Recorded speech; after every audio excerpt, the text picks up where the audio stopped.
السلام علیکم. رجب بٹ اپنی پرائیویٹ لائف میں جو مرضی کرے, پورا سال جو ہے ناچ گانے کرے, باجیاں نچوائے, محرم میں آ کر جو ہے مومن ہونے کی ایکٹنگ کرے, ہمیں کوئی فرق نہیں پڑتا.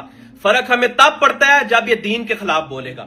اس نے ریسنٹلی جو ہے ابھی یزید کی آڑ میں حضرت امیر معاویہ رضی اللہ تعالی عنہ کی شان میں جو ہے نا نازیب الفاظ بولے ہیں, جس میں یہ بولتا ہے یزید کی جد پہ, یعنی کہ آپ سمجھ جائیں یہ کس کی طرف اشارہ کر رہا ہے. حضرت امیر معاویہ رضی اللہ تعالی عنہ کی شان میں یہ جو ہے نازیب الفاظ بول رہا ہے.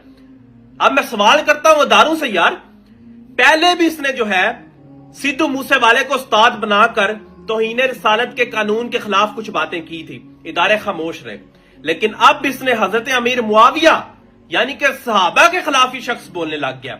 ہم تب آواز اٹھاتے ہیں اس شخص کے خلاف جب وہ اسلام کے خلاف بولتا ہے. ہمیں ان کی پرائیویٹ لائف سے کوئی مسئلہ نہیں ہے, یہ اپنی ذاتی زندگی میں رہ کر جو مرضی کرتا.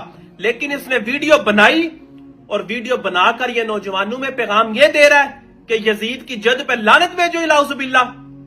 یہ ہمارے ہوتے قابل قبول نہیں ہوگا. یہ میں سب کو بتا رہا ہوں بات, ہمارے ہوتے کوئی بھی صحابہ کے خلاف نہیں بول سکتا, اور جو صحابہ کے خلاف بولے گا نا پھر اس کا انجام کیا ہوگا سب